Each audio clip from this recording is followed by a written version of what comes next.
I don't want to like quickly answer the other questions, but yeah, that was my introduction so far. So yeah. Okay, okay. And for everybody, I missed the start, for everybody who's just coming in, again, this is Hans Beaugelus. My name is Ronald Setut. Welcome to BEL Sessions. And we're going to get into a little bit more about your book, man, because I think it's pretty exciting and everything is really tied in. So I know one of the topics that we were talking about the other day is how we even got started on all of this was when we were talking about, how do you define success? How do you know that you're successful for your age, right? I think there's a lot of Yeah. pressure around that. And I think, when we look at our ages, I'm a millennial, and I think even when I hit 25, I'm like, oh my gosh, I'm like 5 years away from 30. And I'm like, okay, am I successful? Do I consider myself successful? And I think we had some opinions on that. What are Yeah. your thoughts on that? How do you define success and how do you know you're successful for your age? What does that look like? Yeah, I believe that like talking about success is all about like at first what were your goals Yeah. or your objectives. For instance, let's say as soon as you like for me, and this is part of the book as well. Uh-huh. Let's say after finishing high school, so if your goal was that to be accepted to maybe the State University of Haiti in one Mm-hmm. of the faculties, and you got in so far. So actually, this is a goal that you just checked, Yeah. and you started to be successful somehow because it was part of your goal.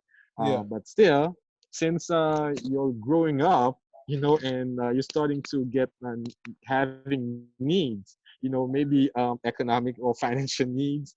From that point, you started to okay, this is my dream. I want to now have a business, or I need to find a job that can pay around 800 to 1,050, 1,500 bucks per month. So if you don't get that point, it's like don't get that job, you kind of say that, oh man, it's now 3 years. Mm-hmm. I'm done with college or university study, and I haven't found a job. And now I'm like 28, and what the heck am I doing? And Yeah. so far, your mom is still like giving you money, and you're still asking money from maybe your cousin who is in the States, or an uncle or aunt. Oh man, so Yeah. I know this reality so far, Right. and probably yeah, So but that leads to a good question because I think a lot of people. I also think it depends on how you define success, right? I've heard a definition of success.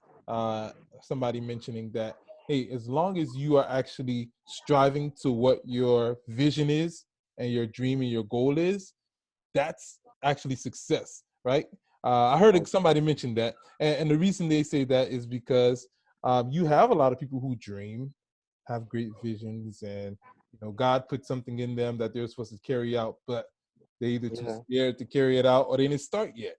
yeah, So in that sense of definition, that person is somewhat you can say they haven't lived out their dream or they're not successful because yeah, yeah. but But there's go ahead. on that note, there's a theory that I mentioned in my book that calls um, la loi de l'alignement, the law of alignment. Mm-hmm. Okay. Oh, looks.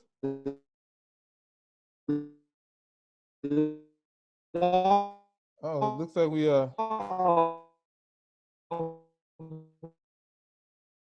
Hans. It looks like we losing a little bit of. Can you hear? Uh-oh.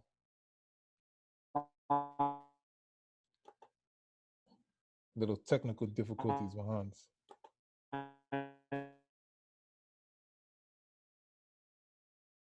Okay. Says that Hans. So you I don't think you can hear. Okay, looks like we might have lost Hans. He'll probably come back in a second.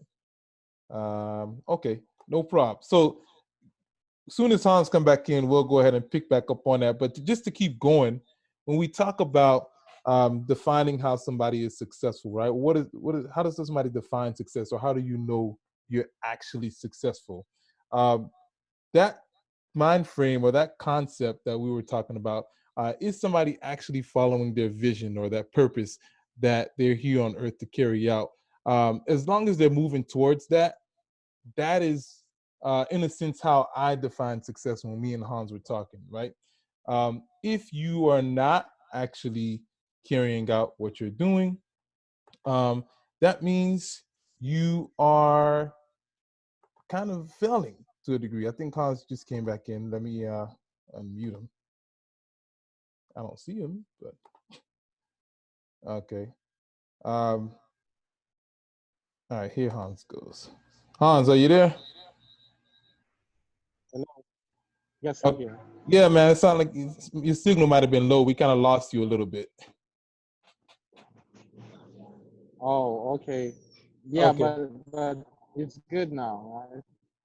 Okay. Yeah, like I was saying, my perception is that if you're doing what you're working towards what you're supposed to be working towards, you can consider yourself successful. Now, some people might have a uh I guess measurements as to what they consider. So if they don't have a lot of money, you know, they're not, their business is not exactly where they want to be, or maybe they didn't quite achieve yet what they're working towards, they might say, well, I'm not successful just yet. Um, Yeah.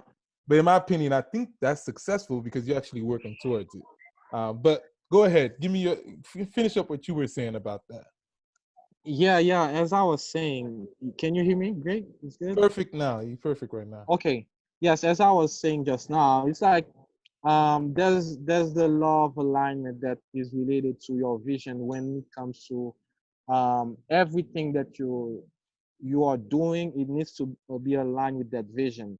It's like, Okay. for instance, okay, I want to be a millionaire.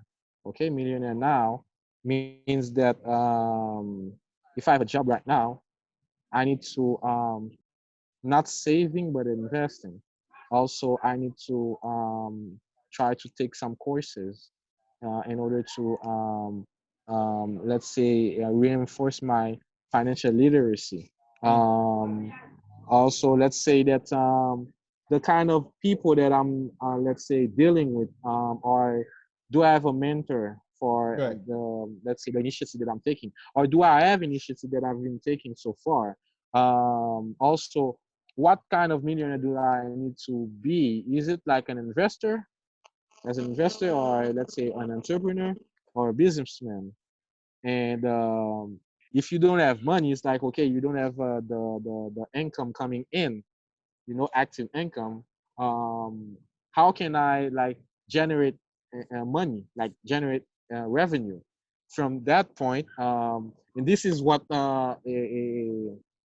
actually this is one of the reason why I wrote a book also. It's because that at a certain point, my goal is definitely to be a millionaire. And I remember watching a video from alux.com saying that 15 things you can do, okay, to be a millionaire. And one of them was to write a book or to write several books, Mm-hmm. you know. So since at that time, I kind of were at the depression phase, and I felt that, okay, the best way to deal with that depression is to share, you know, the feelings. It's like all the, the negativity that is going on, try to convert it into something good.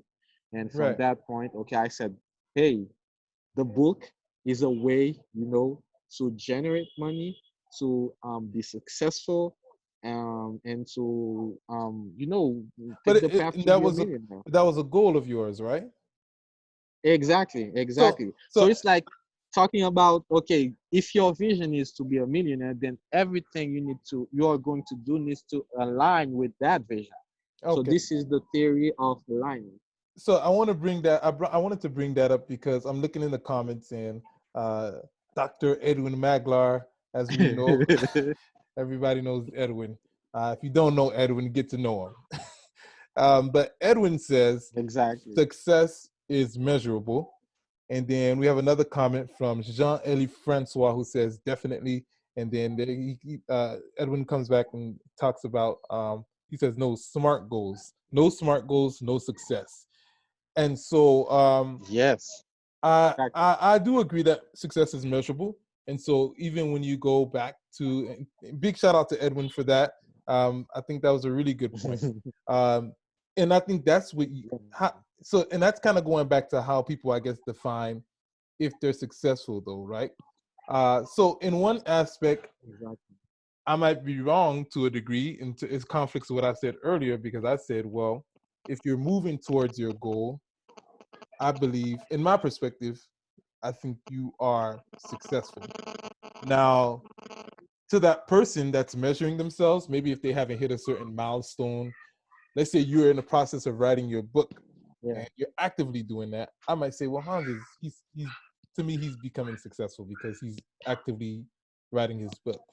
But until you finished your book, you probably wouldn't have said that you were successful at that. Um, so I think Mhm. that kind of plays into maybe individually how we look at ourselves as success is if we hit specific goals, right? What are your thoughts on that? Can you measure Exactly. success? Uh, is that Ye- measurable? I believe yes. I believe yes. I believe yes. For instance, let's take again the example of the book. Okay, you say that the goal was to write the book. Mm-hmm. After you finish writing that book, it doesn't mean still that you're successful. But if you say that, for instance, after writing that book, I need to sell 100,000 books, and 100,000 books, and 100,000 books, sorry, The kitties, huh? times like, yeah. So yeah, so 100,000, okay, $12. So it's like you can make the calculation. It's like 1,200,000 and something, I believe. So you will reach the goal of being a millionaire. You see what I mean? So now it's like now you can definitely measure it Okay. because it's not just you wanted to be successful.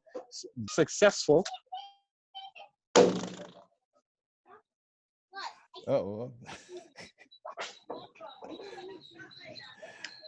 Sorry Keep the again. team in you. Keep the team in you. That's what they're supposed to do, man. They're kids, man. That's what they're supposed to No, do. but they have all the places, to go, and guys, go play another game. No. Wait a All right. So Edwin says, so I think it's hard to measure success in the light of the age factor, unless we have a universal set of goals that we need to hit by time we reach a particular age. I mean, let me read that again. Maybe I didn't read it right. So I think it's hard to measure success in the light of the age factor, unless we have a universal set of goals that we need to hit by the time we reach a particular age. Um, Yeah. So you're right, Edwin, and I think Hans froze up again, but you're right, Edwin. I do think that I have to unmute Hans again. Give me a sec, guys. Here we go. Okay, so I don't know if you heard the comment I read from Edwin again.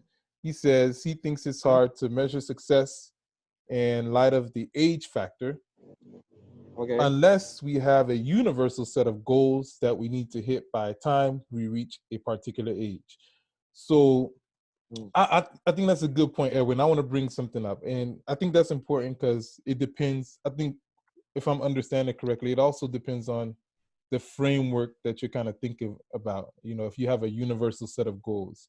So, for example, here in the United States, there were some unwritten rules about what success was, right? You know, maybe by the age of 30, you had to have a house, a wife, kids, or married for the women, you know, a husband. Um, and even as a Haitian American, um, when you get married, if you don't have kids, you're like not successful. You're like failure. Your marriage doesn't mean like what? If I get money yet? One nah, you know. So even now, my parents are like, no matter what I do, I could tell my mom I'm doing this, my parents I'm doing that. Oh, mom, look at all my achievements, and they still ask one question: where the kids at? They're like, Ronald, you know, if you don't have kids, it doesn't matter. so, so yeah, I think society sometimes plays a role in that, right? Because I know here in the U.S., you have to have this by this age, and if you don't have it, then you're not successful. And even in this day and age where we have a lot of, well, I'm not going to say a lot, but we have people who are these guys who are like a Mark Zuckerberg or the people, you know, you've been in a Twitter or Instagram or something like that, and you're young and you do this by the age of 21, 22. We have a lot of uh, younger entrepreneurs or students or college students who feel like they're not successful at the age of 25, 27 because they're not a millionaire. Um, and I went off on a tangent based off of what Edwin said. But yeah, I think he has a point. Unless there's some standard, you know, if there is a standard set across goals for everybody, then yeah, you can say that's how we measure it. But I think it's difficult depending on what age you are too. Okay, I don't know if you froze, but I'm gonna shut up because I want you to say something. Uh-oh. Hans, you still there? All right, so Hans is still frozen again, so I'm gonna go to the comments and see. No, Hans, hello. you Sorry, there? it was mute. Okay, so go Yeah, ahead. yeah. Sorry, I Sorry. was talking, I went off on a tangent based on Edwin's comment. Yeah, yeah, yeah. I heard it, but it seems that Edwin asked a question, and the question is more for me. Can you read that for me? Sure. So, question for you, Hans. Edwin says, should society define what it means to be successful, or should we? I assume he means we as an individual or people, you know. Um, I believe in terms of culture. In terms of culture, society already formatted us like, and you just said it. What it means to be successful. In Haiti, for instance, what it means to be successful is, at first, you finish high school and then you do a university study, and you find a job, and from that point you have a kind of an independent, financial independency, you know. And around age 30 to 35, you need to get married, man. You need to be out of the house. Yeah, big time, as a guy. And as a woman, you know, around age 25 to age 35, definitely you need to leave the house as well.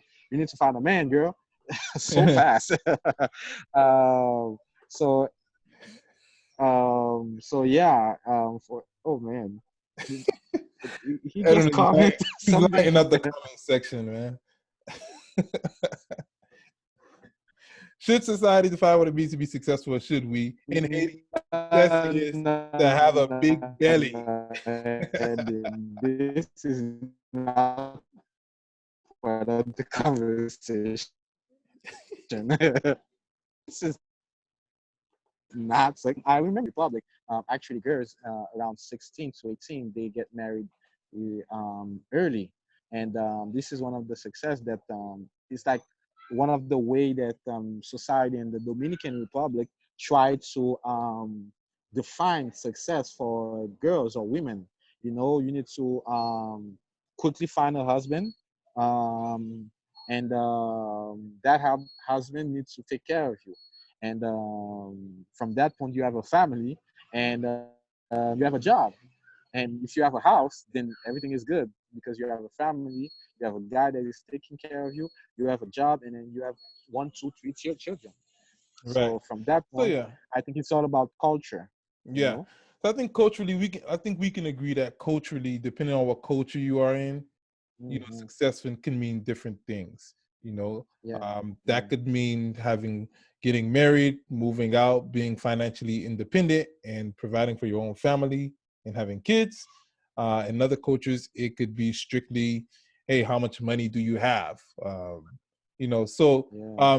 let's bring it back real quick, and in terms of your book, if we were to close this question out, Hmm. in relation to how you're defining success, how would you, Hans, define success?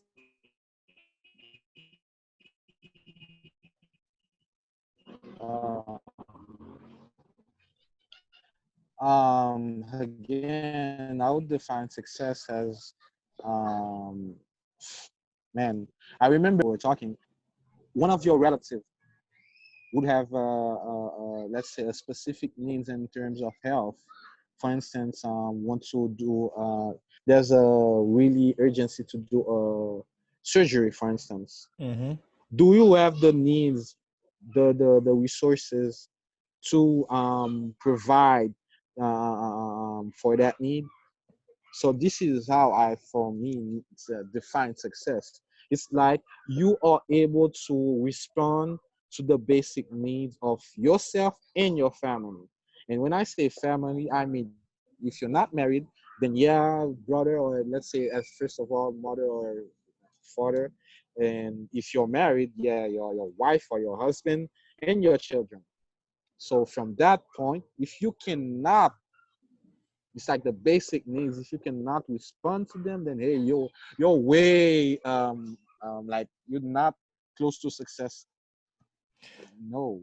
Okay. So So would you say now yeah. what about in times of I guess somebody so you're defining it in terms of providing to a degree, right? What about in terms of somebody who Yes.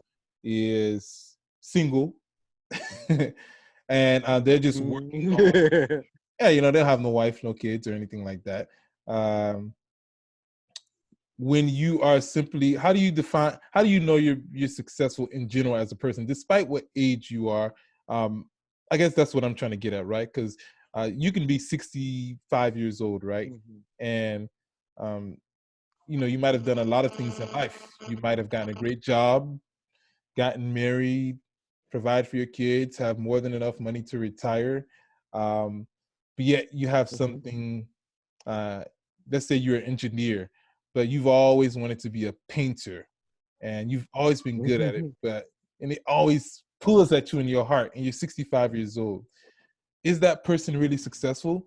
Uh, Even though they're an engineer and they provide for their wife and kids and they're doing well financially, but yet they haven't really actually taken time to become the artist that they really want to be. Would you consider that person successful, or would you say that person is not successful? Actually, if you if the person is looking at his perspective, he can feel that he's not successful based on the dream that he had. But in terms of like from the perspective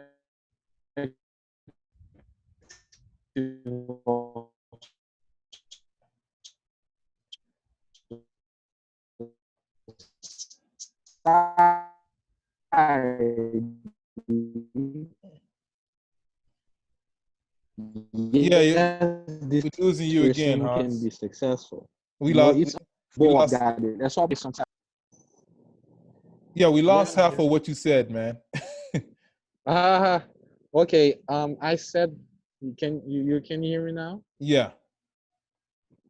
Yes, I said that it depends on the side that you're looking at it. Like for instance, the example that you just took, okay, this person have managed to accomplish a lot, but still there was something really important that he wanted to do, like painting, and at the end He didn't have the time or the resources, I don't know, to do that. So it's like not be able to satisfy a part of society per se they have managed, okay, to accomplish certain important aspect of life, as a professional, as a Mm-hmm. responsible person, etc., etc. And also, it depends on what did you bring into society in terms of value, you know, because Okay. again, we're talking about success, but is it like personal satisfaction? You know, question of success Okay. change over So the years. yeah. So let's go to the Um, comments real quick. I think it's some yeah, interesting yeah, stuff there's a going lot of on in the comments. comments. So I want to go to the comments real quick before we go to the next topic. Um, Yeah, yeah. Edwin says, "Okay, when you were 16 years old, what did success mean then?"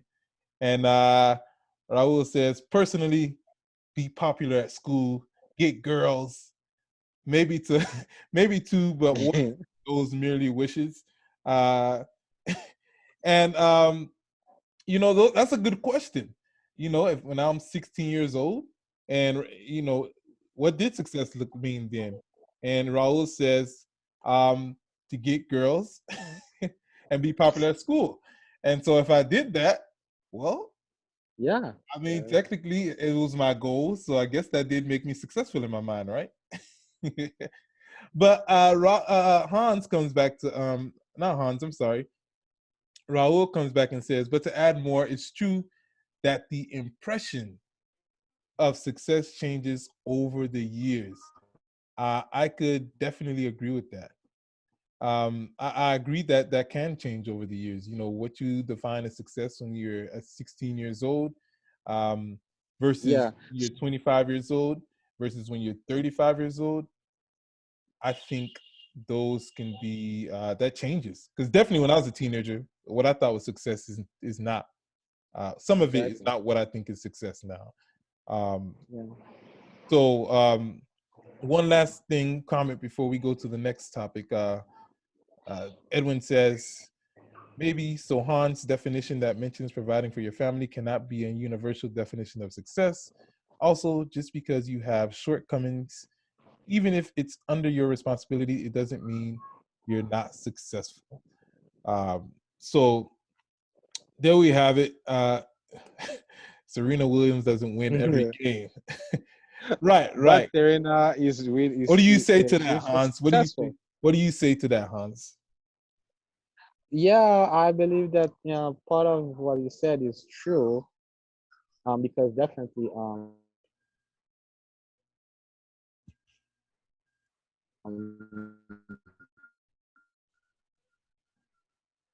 in terms of, okay, you cannot provide for family. It's you need to find a way to deal with certain stuff. So I agree with that. And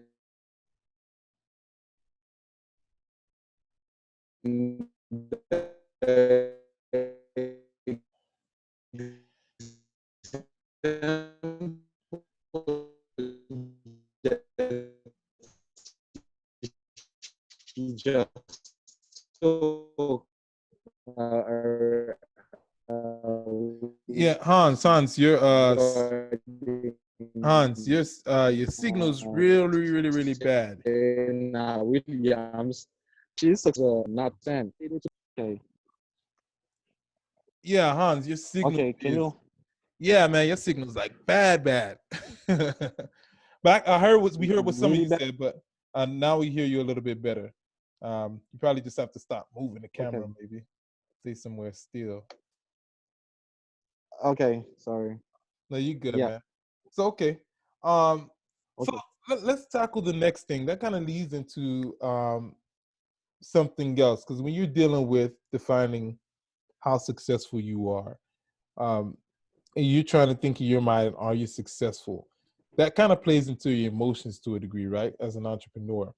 Um, what is your advice for people who are dealing with the emotional aspect of being an entrepreneur or somebody in business, and I'd say even in general, because I think everybody's we're all human beings, but I guess as an entrepreneur during this lockdown, what are some of the things? How do we deal with the emotions that we're going through, not being able to operate normally, and maybe even taking a hit like a lot of businesses are taking? What's your advice for entrepreneurs in this time right now? Because it's not only impacting entrepreneurs in uh, Haiti and the US, but literally everywhere.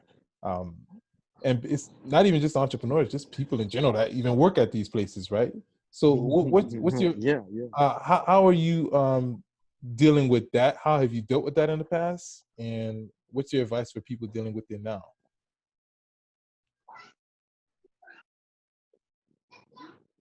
Okay. You can hear me? Yes, It's we can good. hear you. Yeah. Okay, cool. Like I said, for instance, regarding the lockdown country that we had last year, um, the way that I managed that period of my life was a really great experience.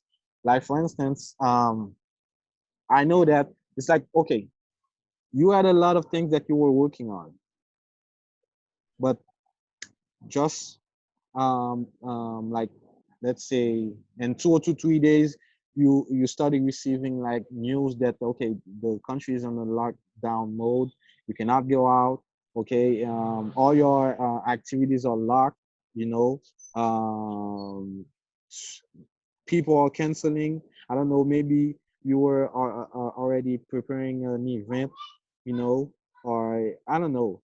But at a certain point, you started feeling that everything is like collapsing around you. So, what you need to do, or let's say what I did so far, and what I'm still continue doing, is trying to disconnect it emotionally to whichever let's say project or goals that I had, and trying to figure out what is possible right now, you know, that I can do that can work, you know. Mm-hmm. And it's not that you're failing, or let's say you're starting to be unfaithful from your dreams or project, but it's all about trying to disconnect emotionally to your project, and while focusing on what is possible right now, you know, in terms of initiatives, for instance. This is why effectively I wrote the book, because at that period, everything that I was like working on was locked, was blocked. You know, I couldn't. It's like in my mind, man, I couldn't do anything, and it was a first for me. So what I did, I went to a list. It's like I have a list of goals in 5 to 10 years, what I want to do that can help me reach okay the ultimate goal, which is like millionaire. So like going into all the check all the lists, and then I found out, hey, I wanted to write a book, and I said to myself, okay, writing a book right now doesn't depend to me getting out. I just need electricity, time, internet, you know, and inspiration. So, So from that point, I said, oh, go ahead. Before you more, I want to go back and unpack what you said about the disconnect, right? So when you're saying you disconnected from what you're doing, or these aren't, people who have a business right now, you're saying they should disconnect from uh, their business. Are you saying they should disconnect from their business or their project, or disconnect from what they can't control? yes, actually, it's disconnect from what they actually don't have control on. It's like, okay, disconnected from the project that cannot work right now. It's like, okay, if you have a house, or let's say an apartment, okay, the apartment needs to find uh like tenants. I remember, it's like Tenants, people yeah, that can definitely rent the, yeah, tenants, yeah, people that actually can rent the house. yeah. But hey, everyone right now is trying to save money, because it's like, okay, they don't have a job, or they got not fired, but at least the let's say the business is not working anymore, because it's like, maybe for instance, they were working at a restaurant, the restaurant is shut down, or let's say they have reduced the personnel, okay, so hey, this person probably will move to his parents' house in order to save money. You see what I mean? Hmm. So it's probably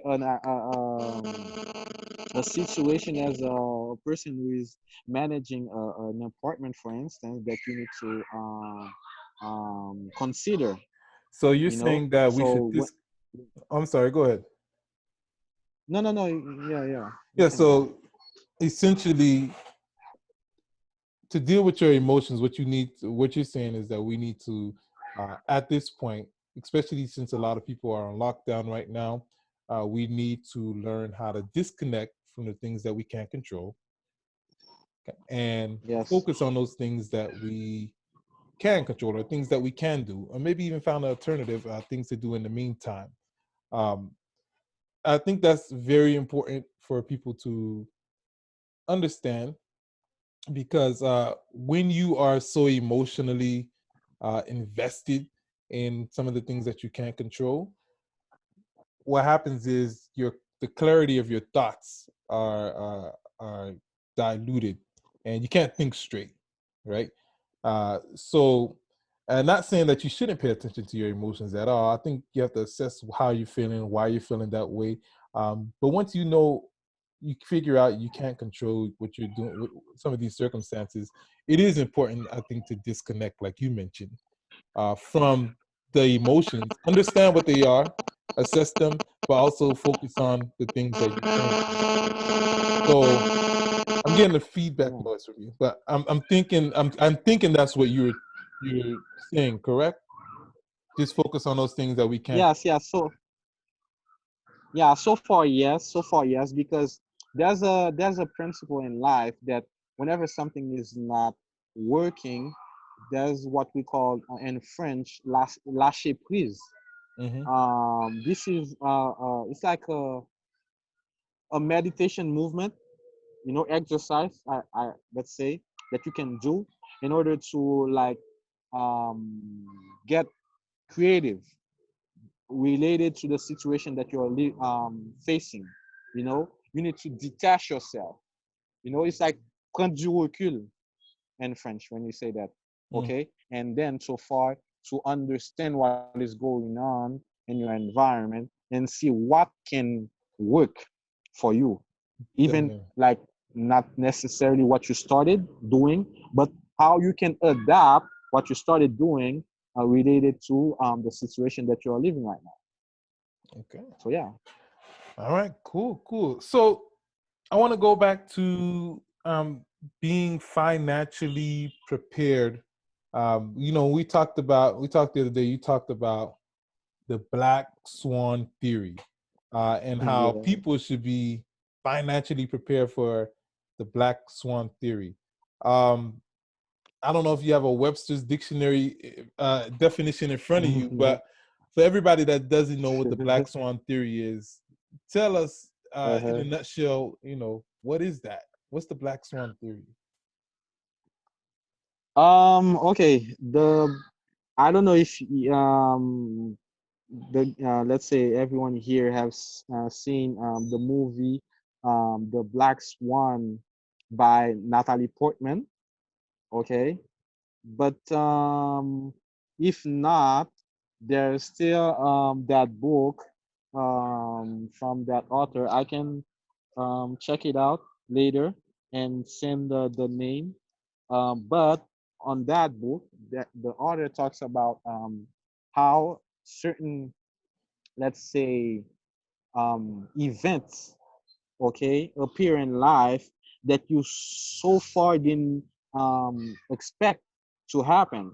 It's like, for instance, one of the black swan we had in Haiti was the earthquake, the 12 January 12 Yeah. 2010 earthquake. This was actually a black swan event that almost collapsed, let's say, more than half of the economy. And now we have the COVID-19, was actually trembling at first the United States economy, and this is actually a black swan event.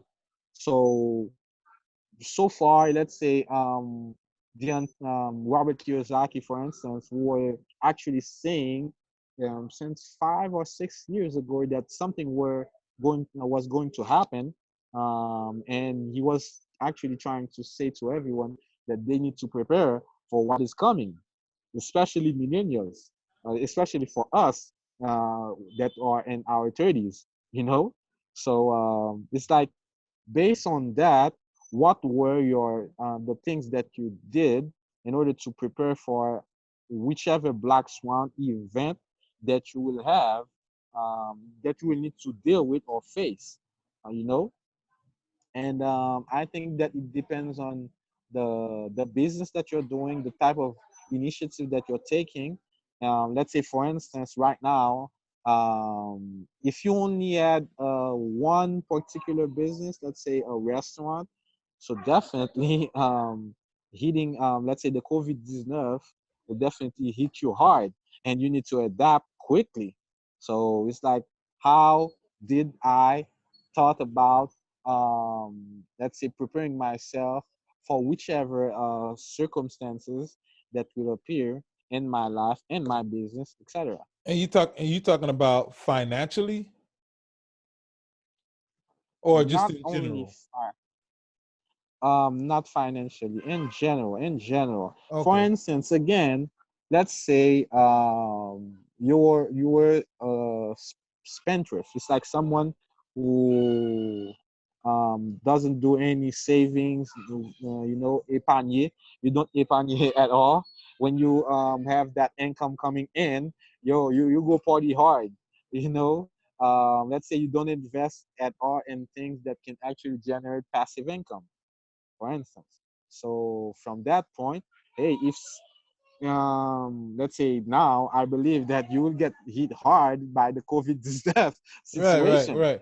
What? especially if you are in the United States, you know? Yeah. Well, definitely, the coronavirus is uh, a black.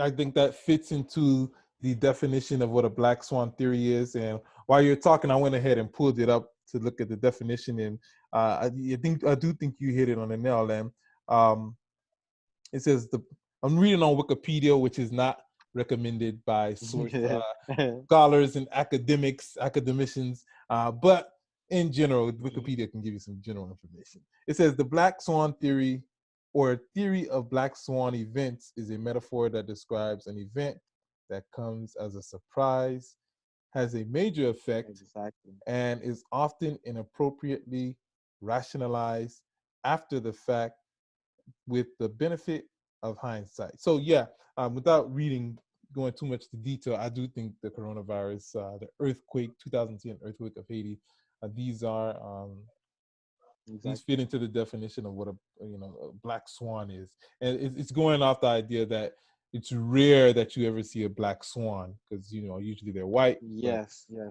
so uh, financially, I don't know if you noticed, but the average the average person in the United States has like less than $5,000 in their savings account. Bank account. Savings, and I think Okay. it's somewhere around 500. I saw another study that recently, and they had the numbers a little different depending on the age of the couple. If you were married and you were in your 30s or 20s and your 50s and 60s, they had it broken down. I can't remember all the different um, numbers there were for each category and the sizes of the family. But I was amazed because in the US here, the average family does not have enough to last. And even person, not just families, but a person and the average family doesn't have enough uh, in their savings account to last more than 6 months. Actually, it's less Yeah. than that. They, Oh my if God. they literally live in paycheck, most people in the US are living paycheck to paycheck. So if something like, well, it's happening now, where, if you lose your job, you are really going to be struggling at this point because there is um, we're just now starting to push a little bit more financial literacy, and so that it still has not taken over the education system here in the US, but it's something that needs to happen because a lot of people are not prepared for anything like that financially here in the US, and I'm pretty sure that's almost in a lot of countries except I believe China. Chinese culture, Yeah, they yeah. have a habit of saving. It's in their culture to save. Yeah. So Yeah, a lot of Chinese people, they save for the Black Swan Theory. They literally save for the day that something bad happens, and they want to make sure that they have oh, enough savings. So I think a lot of people in really? a lot of countries actually are not prepared for the Black Swan Theory, man. So Yeah. this relates, all of these things, we talked about, and you talked about how all of this stuff is in your book, man. And tell us a little bit about your book. What is your book about? Okay. Actually, my book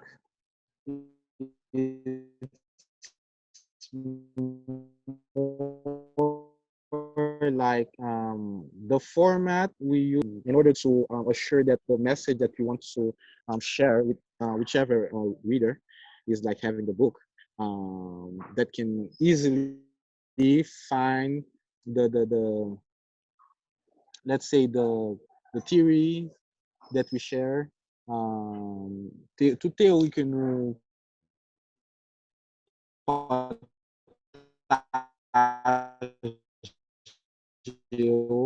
almost 20% of my cohorter experience.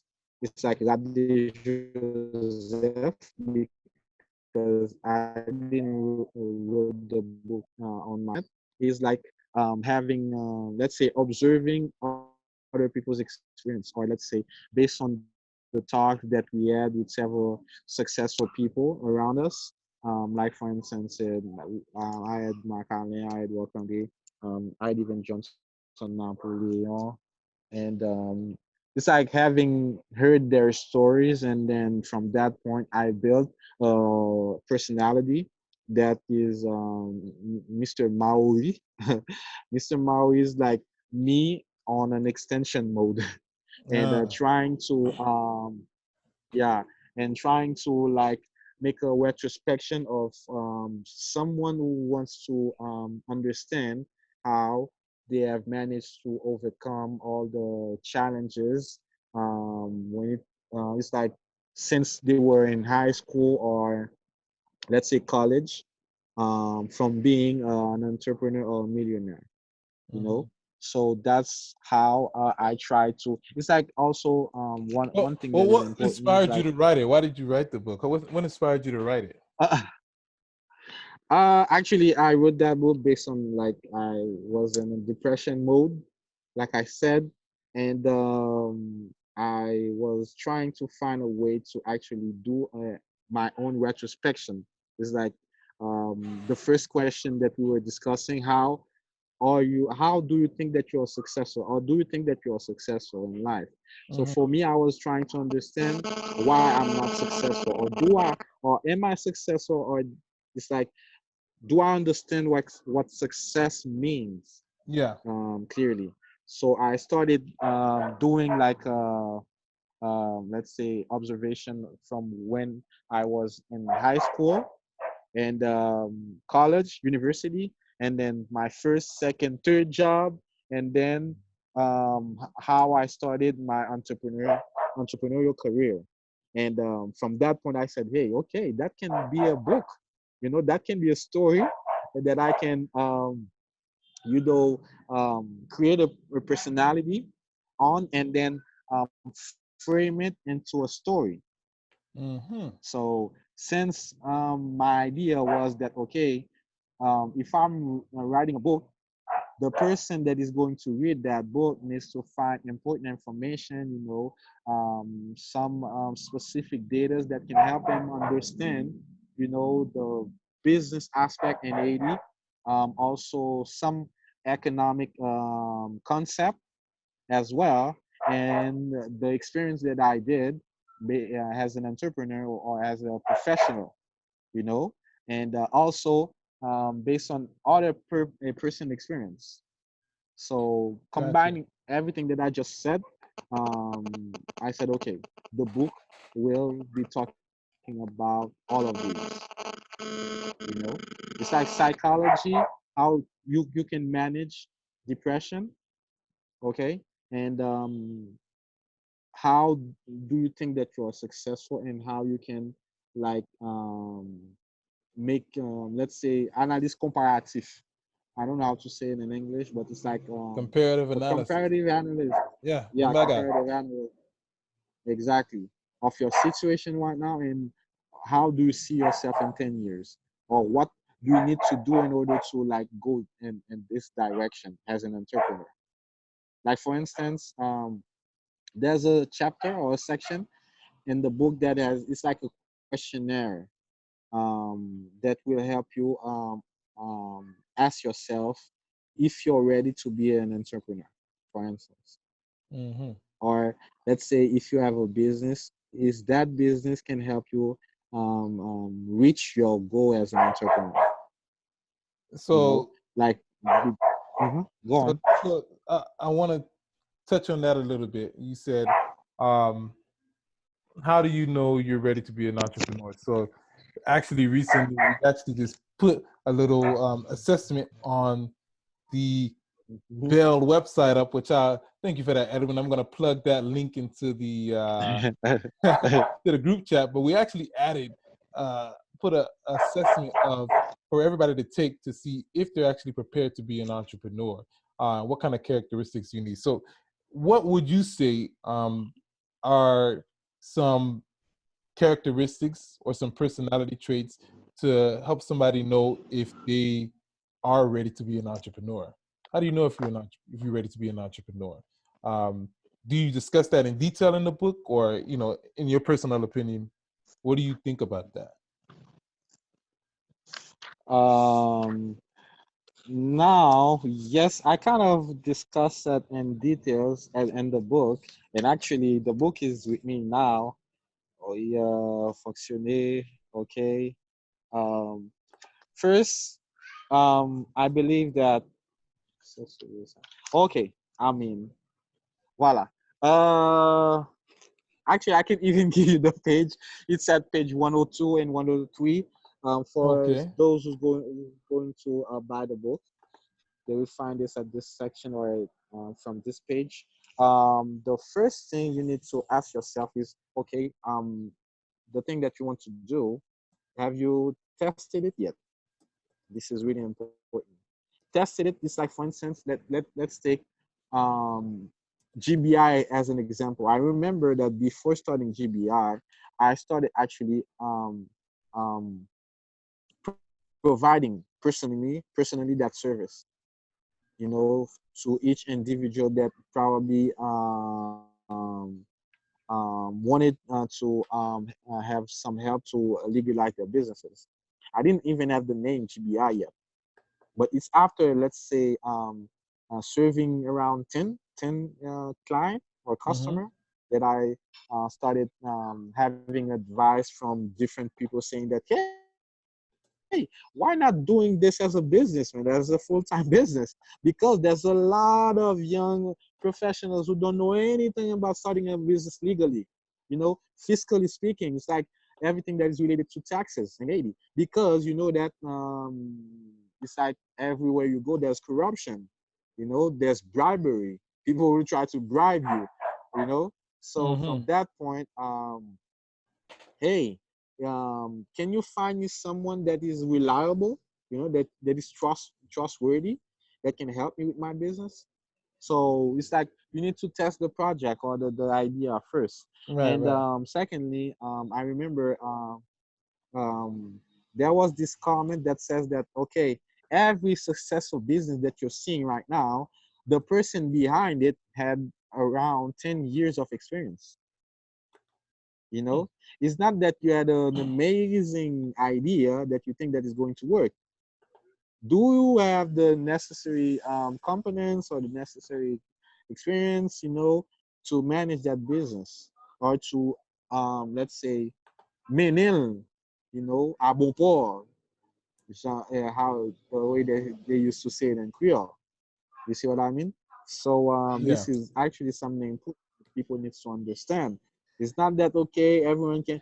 Yes, everyone can be an entrepreneur, but do you have the necessary means to be the entrepreneur that you want? You know, ou pas de naïf, pas être tout menti. Right, You right, know, right. life is not that. This is not that easy. The life of an Okay. entrepreneur. You know. So yeah, so it So sounds there's like other, yeah. no, Mhm. those are good points. I think one of the things that we implemented in the BEL initiative program started in 2019 was the lean startup methodology. Mhm. And one of the things that you touched on was, proving, having some kind of proof of concept, right? How do you know this is actually Yes. work? Getting some kind of proof. It doesn't mean it's gonna, when you do the research, it's gonna all the answers are gonna be there.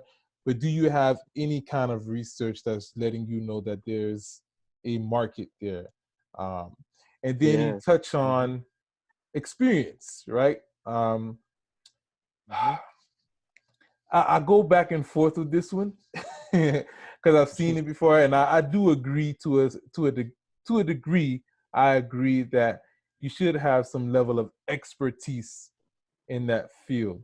Um, uh, do you need 10 years? I don't know. I don't know that you need 10 years of experience to do it.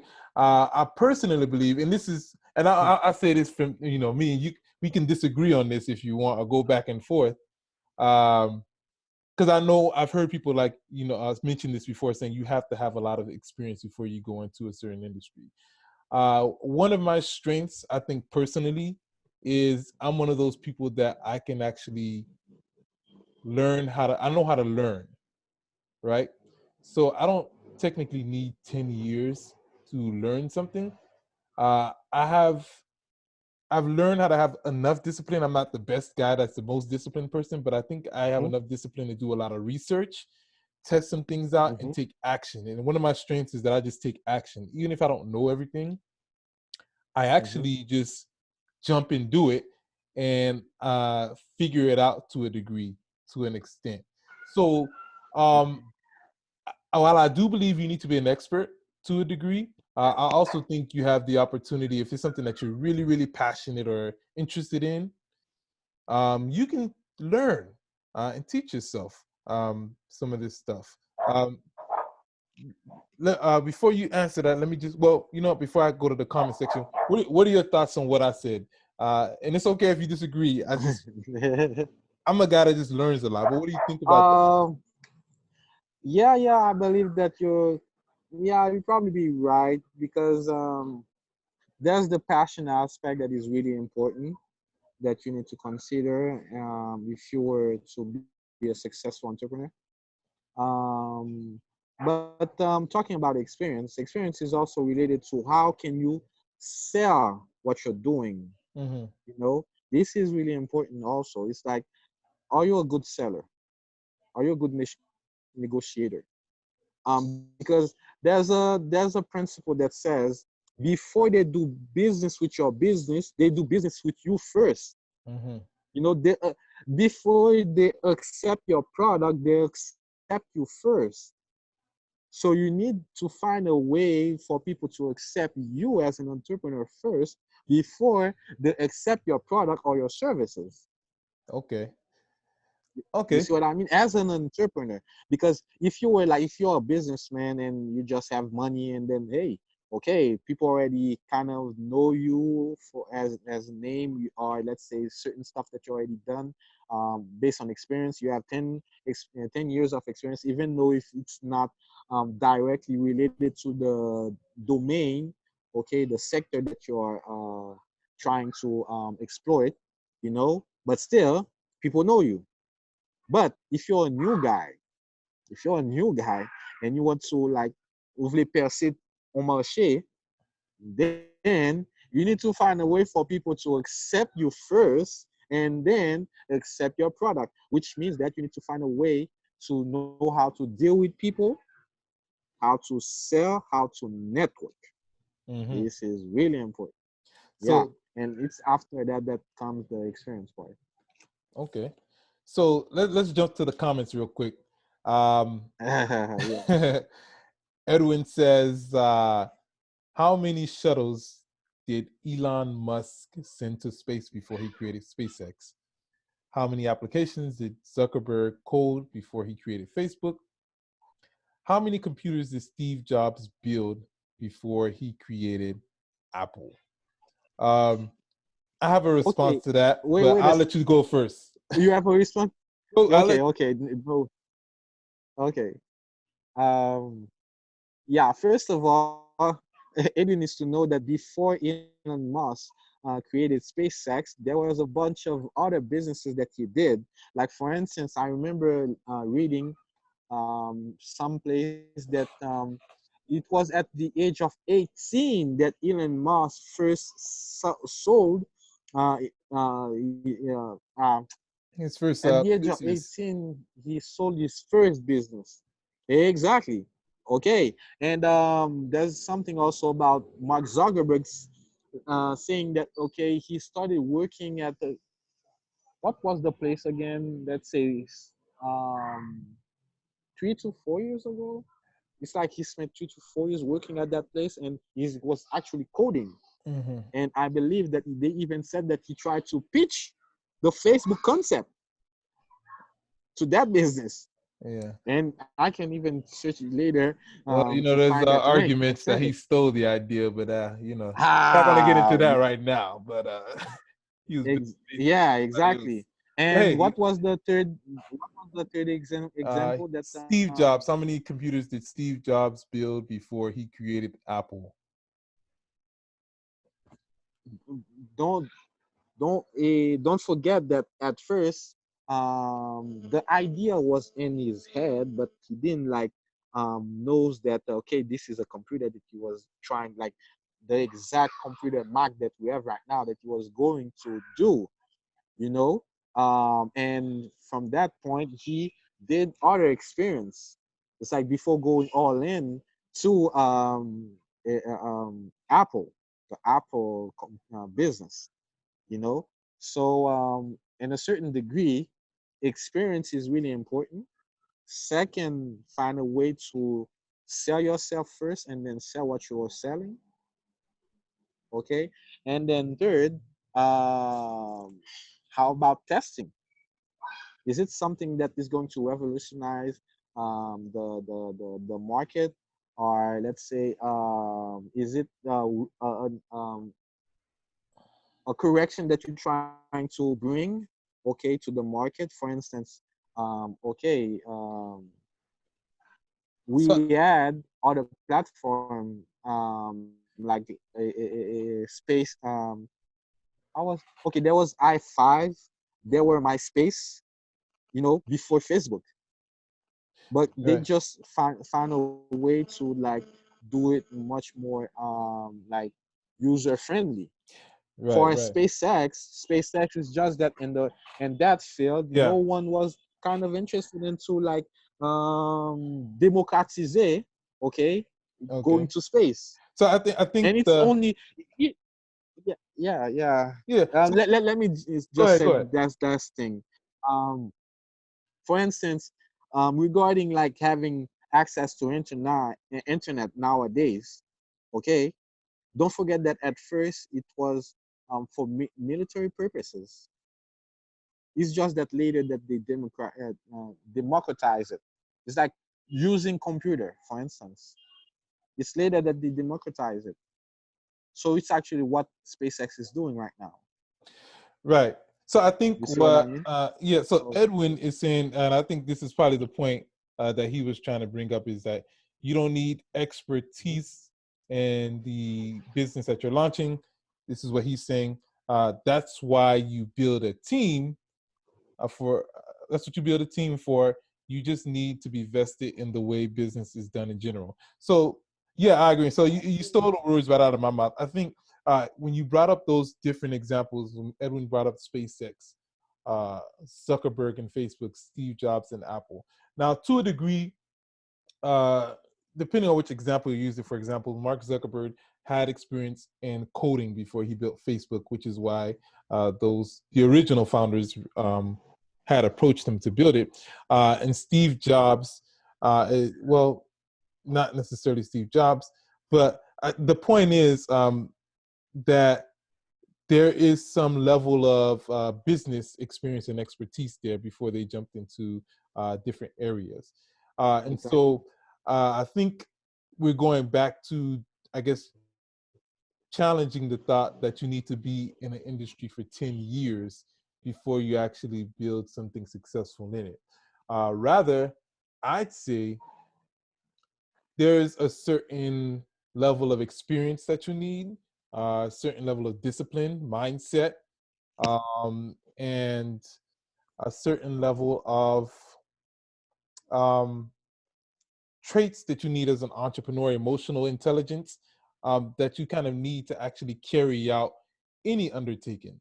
So, for example, one of the things I just mentioned, I'm one of those people, I don't feel like I need to learn or have to have 10 years of experience in something to actually have some kind of success in it. I think I just, because I have a certain amount of experience, I know how to transfer some of those skills over to another industry, if that makes sense. So when you look at an Elon Musk, who went from building, uh, who went from, he didn't build PayPal, but he was an investor in PayPal, I should say. But all Hmm. that played into his skills of, okay, he knows how to transfer that experience of putting a business together, knowing how to find information. Exactly. Elon Musk is, this guy's like a beast. He reads a lot, he studies a lot, he does a lot of research, and therefore, whatever that he wants to undertake, he can do it. You know, if Elon Musk wanted to learn how to build the most successful nonprofit, he probably could do it because he's been in business for a while and he has the discipline to learn what he needs to learn. So I do think in general, as an entrepreneur, regardless of where you are, there's a certain level of discipline and behaviors that you have to have in order to be successful, no matter what the industry or product is. Doesn't mean you're going to be successful, but it increases your chances of being successful. And you also have to have some kind of leadership skills. Let me go to the comment section again. I'm sorry, Hans. Uh, looks like Yeah, yeah. so. Peterson says, "I particularly like your presentation, and I want to add that I personally had success in some fields that even my father thought I was going to fail. But like you said, I sell myself before I sell my products. I can assure you also that at the beginning, I had no idea about the products, but a friend of mine did. Question for you, Hans.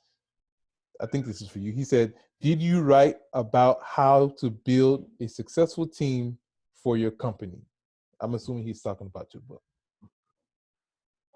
Ha ha ha. Pretty much.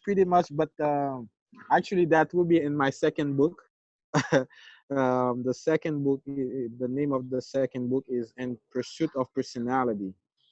It's like Okay. trying to understand what personality you have, and how you can find the right personalities among you to make a good combination in order to reach your goals. So Okay. this part is actually in the second book that Got I it. already finished, and it's now in a correction phase. Yeah. Okay, cool. So there's the answer for you, Peterson. Uh, next comment, it says, okay, the whole concept of serial entrepreneur exists because you don't need to have expertise in the business you're creating. So you heard my thoughts on that, but what do you think about that? Do you still believe you have to have 10 years of experience? No, no. It's not that this is um an obligation. It's like, okay, condition sine qua non, how they used to say it, in order to for you to be a successful entrepreneur. It's just that this is one of the let's say skills, if you have, or let's say advantage, if you have, that can help you be Gotcha. successful in your business. But if Gotcha. you know how to learn, I remember that was one of the principles of being a successful entrepreneur that I saw at there's alux.com. Yeah, I watched Hmm. that channel a lot. This that was one of the let's say advantages, if you have, that can help you be a successful entrepreneur, to know how to learn. And I believe that they said that Elon Musk is one of the person that have this capability. Is that Yeah. he knows how to learn. And Oh my also there's gosh. yeah, and also there's um, um, Microsoft, not the one, Bill Bill Gates. Gates. Bill Gates is one of that guy, and these guys that really knows how to learn. It's like whatever field, whatever domain that he wants to have an idea, or if let's say a project he wants to build, he knows how to go through books, how to go Right. through different Yeah. resources. Well, man, Hans, don't you think, Upakwe, I think the thing is, I think a lot of people have these capabilities. I think everybody can really, well, let me not say everybody, but I No, think not most everybody. people can get to that. It's just that most people don't have the discipline to actually learn. So when you look at Bill Gates, he's a big reader. Warren Buffett reads 5 hours a day. Um, Elon Musk is a big reader too. So I think the common trait that I see amongst a lot of successful people is that they're really, really super successful, or people that are really determined. They do a lot of studying and they do a lot of reading. Do you think that's something that uh, most people can do? No, I don't think so, because, like, for instance, right now we are living in the age of information, and you have so much distraction. You have social media, you have different streaming platforms. So, like you just said, it's all about discipline first, but also um, have a certain pattern of educating yourself, you Yeah, know so you can have a lot of books at your library, but still that doesn't make you someone that does know how to learn, you right. know I think and it's a mixture. I think it's a mixture of a lot of things. So when you look at these guys, or when you look at people, because we were just talking about a few people that we know, but there are several other people who aren't famous who are pretty successful that you could study. Um, I think some of it comes from, there's a mixture of a different person traits in that you have to have. You have to learn how to learn. You have to have some discipline. You have to create some good habits. And what's also important, there's a couple of other things, but I think one of the most important i things think i think is also execution. the You have yeah, to I think learn also how to there's execute. also, yeah, I believe there's also understanding how it's like, okay, you learn something, you understand it, and how you can put it in practice. Yeah, This is something that is really right. important, So you have to execute. because there's Uh, a process. right. So I think it's a mixture of a lot of things. You have people that are really good readers, a lot of books. That doesn't mean anything, right? Uh, Exactly. you have people that are very smart, can code, very talented, yet they haven't really maximized the potential of their talent, right? But you have some people who are not geniuses. People think they're geniuses. I think a lot of them just know how to work hard and execute. They learn what they need to learn. They're not Exactly. lazy. They build good habits. And not that they don't have weaknesses or areas they need to work on. I think everybody does. But Yeah. there's some key things that they make sure that they do um, that helps them execute, and then all of a sudden they look very successful. But it's something that most people can do. Most it's just that people we don't have good habits. That's just my opinion, though. I don't know. I'll leave that to the comments. Raul says learning is easy. Unlearning to catch new unlearning to catch new concept is a whole different thing. I think I know what he means, but I don't know. Raul, if you want to explain that a little bit more, feel free to do that. I think I know what he means, but I'm not sure. Um, Hans, you still there? You look frozen, man. Uh-oh. Hans, you still there? Yeah. Okay. You just froze up a little bit. All right. So it's 7:30 right now. So looks like we might have lost Hans. All right, so let me go to these comments. Edwin says, information and data is an entrepreneur's breakfast. That's your quote. Edwin Beck Magloire. The new concepts they come up with are rearrangements, variations, hybrids, and digestive versions of that information. Okay, so Hans is back. Hans, you there? Yes, I'm here. Did you Yeah, man. Next time we got to put you in the middle of the city, man, so you can get some good signal. Yeah, because it's because I'm home right now. I'm not at the office. If I was at Bunch, for instance, I'll definitely find a better Yeah, your office is at Wi-Fi. Bunge, right? That's where they can find you. People can stalk you at Bunge. Yes. Okay, Yeah, man. And also at Print Expert. okay. Print expert. So you're involved in quite a few different things, man. So you have print expert, um, GBI. I think I saw something. I think I know you're involved in the is it the business shower? The business. Business Shower is an event that I was trying to launch. Okay.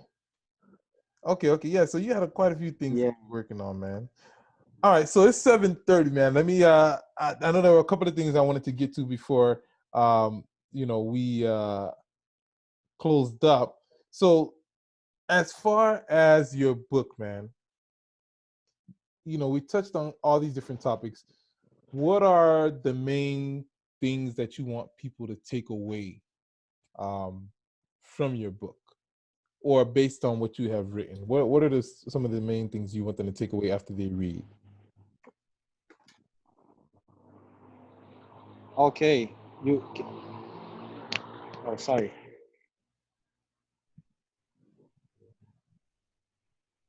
You can hear me? It's good. Can hear you clearly, man. Okay, cool. Because I deactivated the video so that I could find more like the Yeah, connection could be lighter. sure. I understand. Yeah, You yeah. So yeah, I can hear you. yeah. Go ahead. Did you hear my question? Yeah, so you said that what are the main like points that you want for someone who is reading my book to take out of? Yeah. What do you want people to take away from the book? Okay. Wow. First of all, the first thing is that people need to like, and this is actually something that they will find in the book. Um, Whatever the circumstances, there's always a solution. Probably it will be hard. Maybe if you are so involved emotionally and what you're dealing, so it will be difficult. Mm-hmm. But at a certain point, don't forget that most like it's like most inspiration comes from hardships, you know. So this is actually something important that they need to be aware. And there's even a chapter that I talk about. If they have read the book that's the name of that book is Lao Tzu. Lao Tzu talks about let me try to explain it in Creole. Ok, gen deux bonnes. Gon bonne positif et puis gon bonne négatif. L'on parle de yin avec yang. Maintenant, gen yon ba ki tou commencement yon c'est fin on l'autre. Fin yon c'est commencement on l'autre.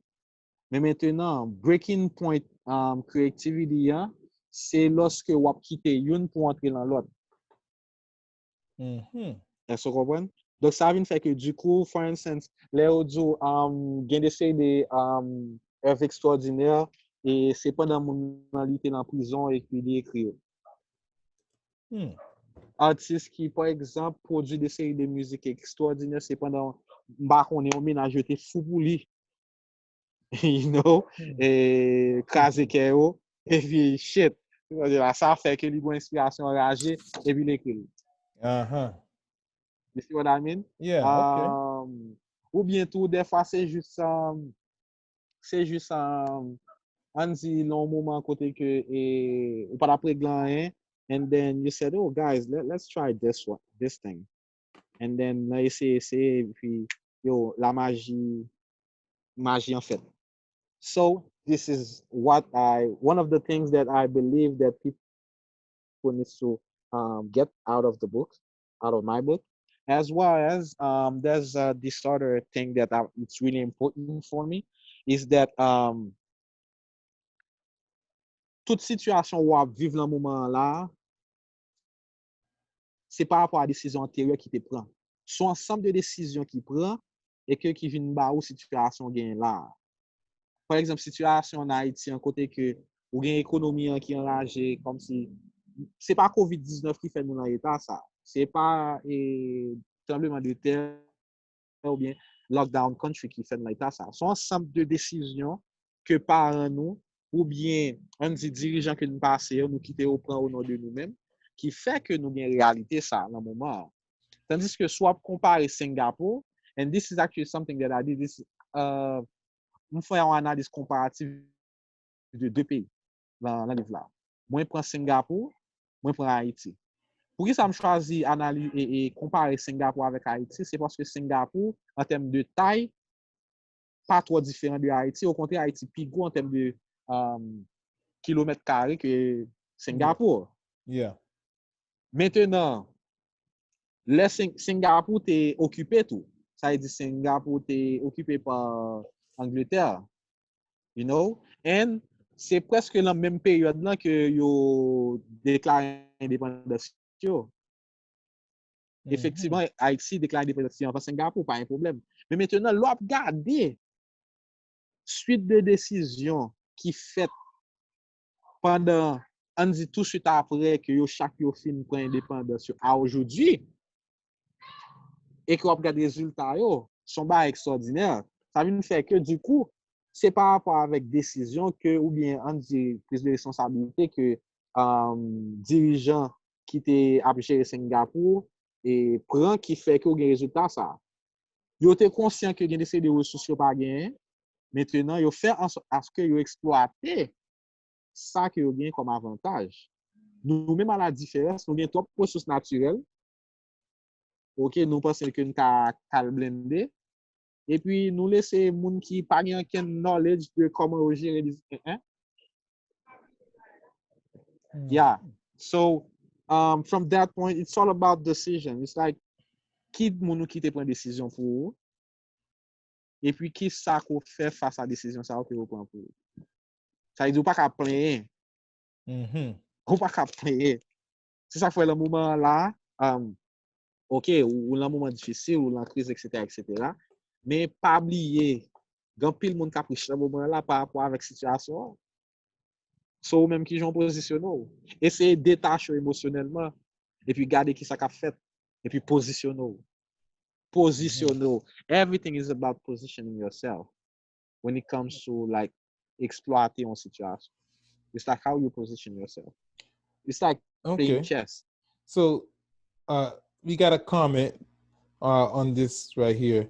Um, some people have, and this is from Edwin, some people have an emotional approach to creativity and innovation. They wait for inspiration. Others have a systematic approach. They create conditions and use strategic tools to make innovation happen. I'm from the latter, so I'm not with Lyle Su on this one. What do you think about that? Hey, again, um, sou même ça le dit, bon, mais c'est répondre de l'autre façon. Bon, mais c'est ballon réponse de l'autre façon. Okay. Um, Gen moun ki di kon sa ke medite pa bon. Mm. Gen moun ki di kon sa ke pou ka jere stres, chèche yon façon pou medite. Mm-hmm. Like Gary V lui-même, si yon moun, par contre, qui moun ki Gary V c'est on est qui, yo, monsieur sont vraiment un bon conférencier, un extraordinaire conférencier, un great entrepreneur. Monsieur lui-même, il pas pour et méditation. Monsieur dit fuck meditation, okay? Because meditation actually fait opposite là qui c'est stress au plus. Mais maintenant, gen l'autre monde, tant que Tony Robbins, Mm-hmm. qui dit lui-même, meditation is one of the best things that you can do when you are in a certain, comme si vous avez des situations, c'est ça vous fait. Donc, ça est d'une dire, en même temps, il y a raison et qu'il n'y a pas de raison. Ça va dépendre de monde là. C'est eux-mêmes qui pour qu'on tête, comme si pour qu'on ait qui ça qui a marché pour qui ça pas marché pour. C'est eux-mêmes qui pour qu'on personne et c'est une raison qui fait que je suis vraiment intéressé à écrire deuxième livre moyen qui a un rapport avec personnalité. It's like I said, in pursuit of your personality. Faut qu'on connaisse personnalité. Par exemple, est-ce qu'on sont tortues ou bien on sont lièvres? Est-ce que ou c'est une personnalité D, I, C ou bien it's disc S?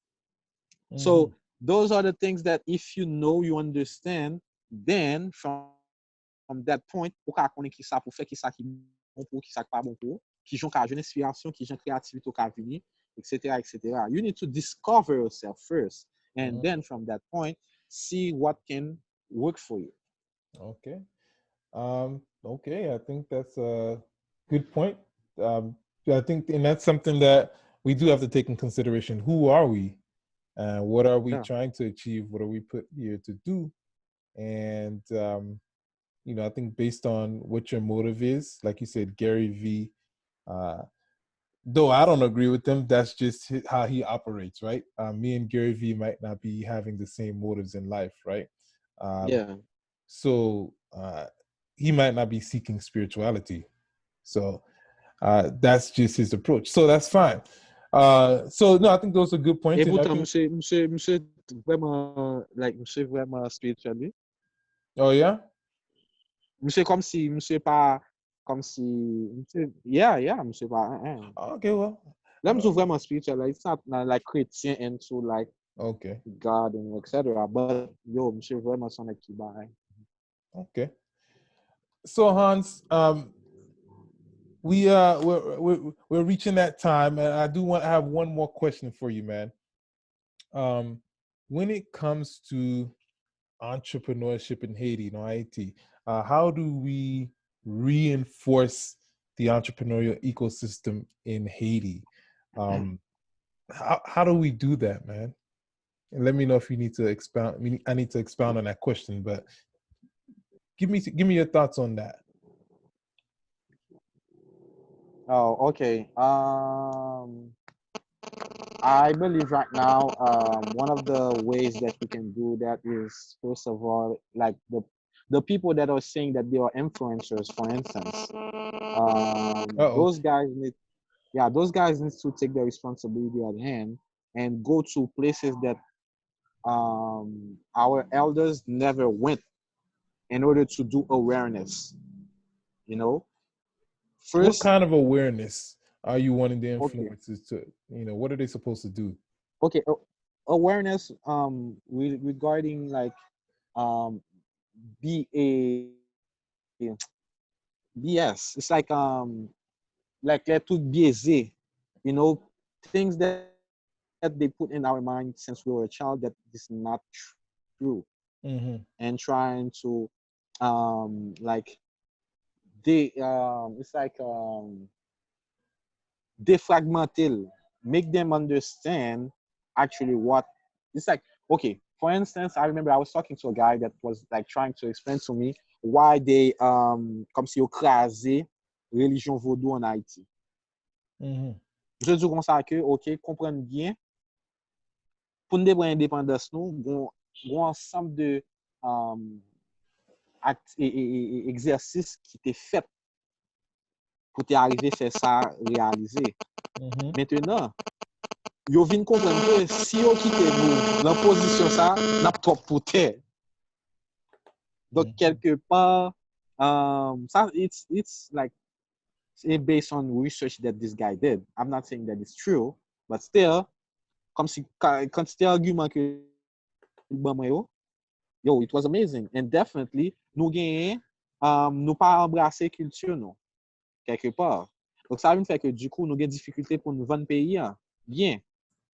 Tandis que tout l'autre pays qui a marché, c'est parce que vous arrivez à vendre tête bien, on est d'accord avec. Mm-hmm. Donc, culturellement parlant, vous comprenez qui valeur que vous avez la caillou, et puis vous push valeur ça, monter. En Inde, ok, il y a certaines choses que vous avez que ce soit au niveau religion, culture, etc. Jamaïque, même bagarre là. Now, in Africa, où est-ce que même bagarre là qu'a fait? Comme si il y a une campagne de renforcement de culture africaine qui a fait enrager. Que ce soit en termes de danse, que ce soit en termes de couture, vous comprenez que ce soit en termes de musique, parce qu'elle a enragé. So they started understanding it. And one of the guys that are behind that is artiste là et sénégalais, hein, comment? Ça qui fait I forgot. The Yes, rapper. rapper. You know what Uh, man. Akon, okay, Edwin get a lagel mo Akon. Thank you, Okay. Edwin. Yeah, you can understand that. This is one of the guys that Okay. drop that vidéo, monsieur. Like, gon speech, monsieur te bay, monsieur dit, attention, États-Unis pas côté liant pour grand messi. Mm-hmm. Yo kon ki jan pour yo nettoyer image yo. Mm-hmm. It's not that shady things are not happening in the United States. Comme si moun ap mouri, gen de des gens qui vraiment insécuritaires. Mais ça va veut dire pour autant que y a posté image yo tout non moun qui mouri sur social media to let people know that hey, like there's a lot of bad thing that's going on in the United States. Yo pas vendre comme ça. So, monsieur dit, faut nous understand that for our own country and try to um, sell it in a way that people can be attracted to it. And from that point, nous ka sorti n'importe produit pour nous vendre à monde là. Vous comprenez? Donc, Yeah. again, trying to answer your question, qui je nous ka renforcer et système et écosystème entrepreneurial haïtien là, c'est premièrement aller côté que d'essayer des gens qui sont avant nous, des leaders, peut-être des leaders politiques, économiques, pas de jambe privée, faire sensibilisation sérieuse, que ce soit au niveau école classique, ok, ou bien dans l'église, mon côté comme mes amis, faut nous vraiment, faut que influenceurs aller moi et par exemple, et dire il a commencé à faire ça, but we need more people to do that. Mm-hmm. You know? So, c'est aller de. C'est pas, par exemple, en province. Ou aller en province, ok. Mais en province, c'est côté masse la chita. Et puis parler langue yo. Parce que moi, c'est bon comment là qui peut-être Raoul fait, comme si vous parlez seulement anglais. Et bien, parler langue moun yo pour faire comprendre, descendre le niveau yo, et puis monter avec le niveau vous arriver à. Nous connaissons pas facile, mais peut-être programme que l'ambassade américaine a investi, financé, etc. Yo te ka fait à ce que yo viennent avec des projets assez intéressants comme ça. Bon, Mhm. bah, on essaie de pas bien intérêt, etc. Bon, ça sont l'autre discussion we can have. Yeah, But yeah, yeah, still, yeah. this is Man, actually one of the ways that we can, yeah, we can reinforce the ecosystem, entrepreneurship yeah, ecosystem. I agree, man. I'm quite getting on. It's there's a lot of layers to that, right? I'm quite going feedback. I know again, um, we have to think about before we can say it's just one thing, right? But I think one of the important things you said is no boys mettre value to um, pas just qu'il but ecosystem, our own ecosystem, right? And one of the things that we have an issue with is that um, we don't value things that don't look like this or whatever the media pushes out there. So, for example, the US was going to define what entrepreneurship looks like. And one of the issues that we have, even with the BEL initiative, for example, um, said, come on. Well, let me not say the BEL initiative, but for example, when it comes to, I might get in trouble for saying this, but certain organizations define entrepreneurship in Haiti one way, right? When they promote entrepreneurship in Haiti or the Caribbean or in other countries, it's usually through agriculture or through people selling items like shoes and jewelry, handmade jewelry. Nothing wrong with that. Handcraft is nothing wrong with that. However, that doesn't define all of the different diversity in terms of the types of entrepreneurs there are in Haiti and the intelligence and what there is there. Um, so because we are trained to see, and to a degree, they control that narrative. So when you look at entrepreneurship in Haiti, that's the only thing you see. You don't know that there's a whole bunch of people who code in Haiti, right? We don't know that there's a lot of developers. We don't know that we have all of these resources that are there and people that can do these different things. So um, it's hard for, I would say, a lot of people to value um, the culture that doesn't look like the Western culture, like the US per se, if that makes sense. I hope I'm making sense. Um, so because the US is pushing a certain narrative and we define it a certain way, sometimes it's hard for people to kind of see things and look in their own backyard and say, this is what we have. Let's put value in this and let's reinforce what we have here and spread the message about what's going on in Haiti and actually the solutions that we can actually create within the country instead of outside all the time, if that makes sense. But that's just my take on that per se. So let me go to the comments real quick and then I'll let you respond to that. And then I know you got to go. So, all right. So, okay. I think you already had that. Edwin says, even the Bloods and Crips have a better sense of identity than us. And then Raul says, true, we can't agree on what defines us as Haitian. So far, it's only Creole, our language. What do you think about that? Those comments right there. Um, yeah, I kind of answer that again, talking about the language barrier that we still having right now. Mm-hmm. Actually, this is one of the reason why there's a social separation, um, like people thinking that they are inferior Right, parce que to moun qui one parle another. Like, French and moun qui parle yeah, Creole. and yeah, and somehow this is actually a problem that we have in our educational system. It's like, Yeah, okay, Yabduke, that's important, for you as a teacher to teach, enseigner in French. But when it comes to trying to make the students understand what you're saying, we utilize Creole. So at the right, end, Creole is actually the language that people really, really understand.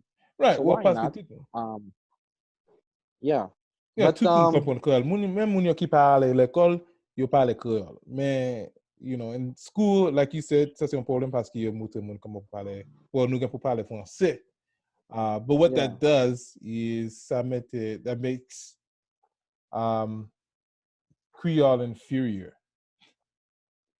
Yeah, but c'est pas même ça tout, non, on pas trop été sur ça. Ça qui est important pour comprendre, c'est que comme on voulait pour bâtir une société qui jam, côté que le langage maternel, c'est pas lui, ou chita sur lui pour éduquer une population.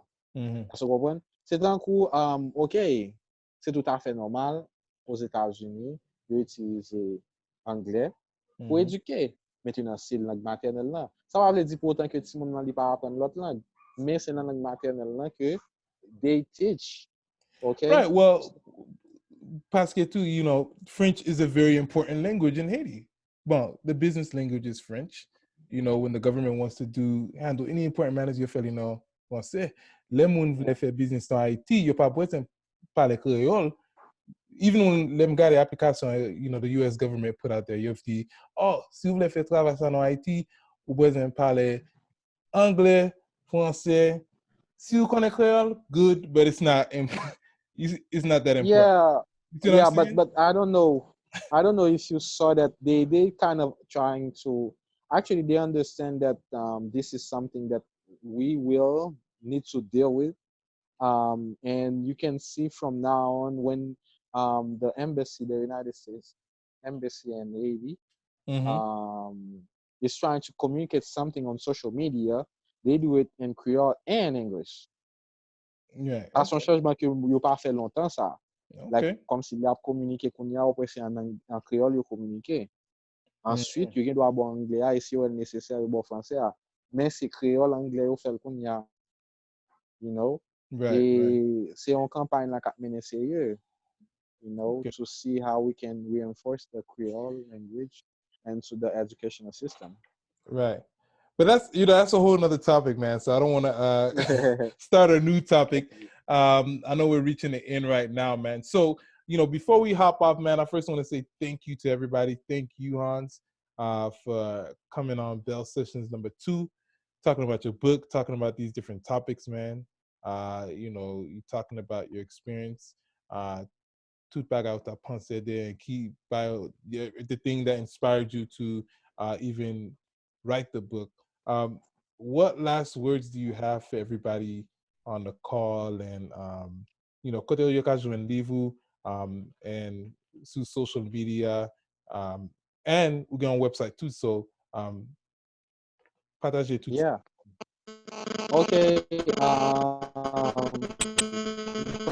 C'est Oh. que Yeah, bon, moi c'est que ma petite fait ça Ronald. Ça veut dire que okay. yeah, you can hear me? Yeah, go ahead. Yeah, I think that I will let you do that, like sharing all the links and website that people can actually find information Sure, I'll regarding share the what link. I'm doing, the book. Yeah, there's the Amazon link. They can buy the book. And for those who are in Haiti, actually, um, maybe in May, I will print out around 500 books, and I will even try to do a digital like book release, okay, and so that people can actually know where they can find the book if they want to purchase it, you know. Um, yeah, because you know the reality of the COVID-19 right now. Yeah, man. Yeah. So yeah, and an advice that I can and then I have for everyone is that, and actually I will take an example on me. Um, right now, there's a even though that c'est pas tout like type of business that is working, or let's say business nan mouman la ki ap mache, de ki ka mache se deside an kwa avèk manje, bwe, e hygiene, you know, business ki la, you can hear me? Yeah, we can hear you. Hans, you there? Okay. Yeah, I was saying that business na mouman la, yes, I'm here. Yeah, you can hear me? Perfectly. Okay, cool. Yes, as I was saying, comme si gen de business wè man, qui gen doit marcher, mais qui ka marcher dans moment là, que ce soit business qui a rapport avec beverage, food, actually takeout, which they use a takeout system or delivery system, as well as tout ça qui a rapport avec sanitation, medical, you know, hospital, bon,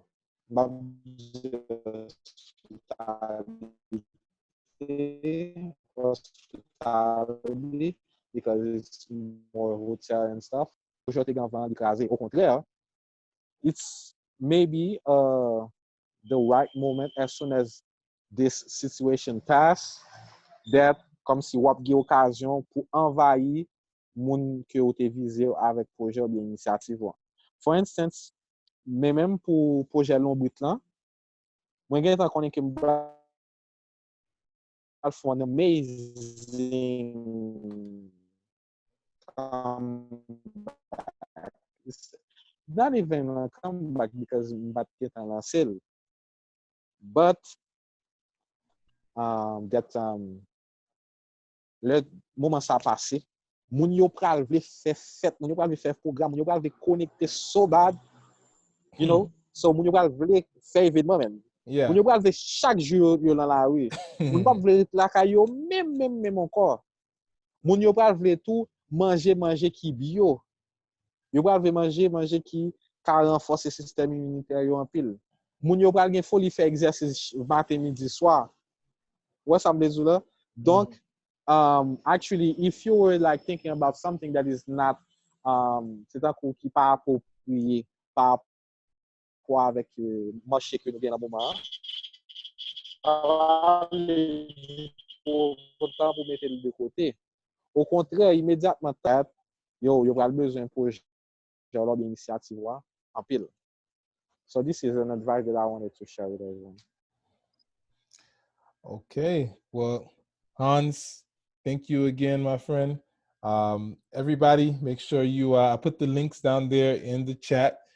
You can find more information about Hans at hansmichel.me, and you can find his book on Amazon as well. And Hans, what's his social media where they can find you at? My social media is Hans Michel B, like B, for all pages. Like either Twitter, LinkedIn, Facebook, IG, you know, it's under that name, Hans Michel B. Okay. And for everybody that don't, when you're looking for the book, this is what it looks like. So make sure you go out there and you grab it. Support Hans.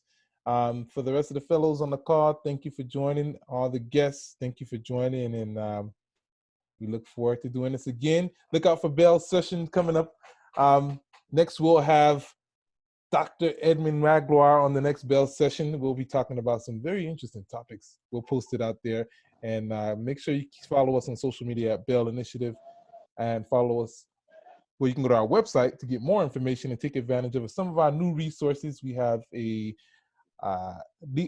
entrepreneurship assessment test on there. We'll post the videos on there, and you have the Lean Startup presentation on the BEL Initiative website, belinitiative.com.